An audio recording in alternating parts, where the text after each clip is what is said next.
نصيحة مني،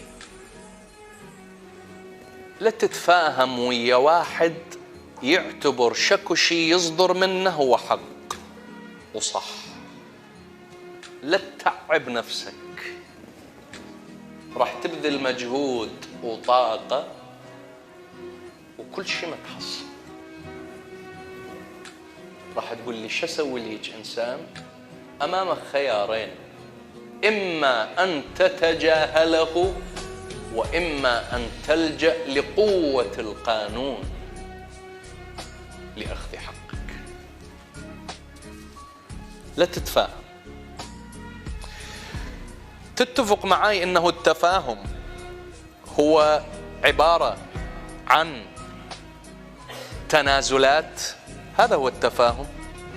أني أتنازل، أنت تتنازل، أني أتنازل، أنت تتنازل، حد ما نوصل إلى مستوى يتراضى فيه الطرفان، مو أو نوصل إلى مستوى يوفر الدليل منه الحق منه الباطل.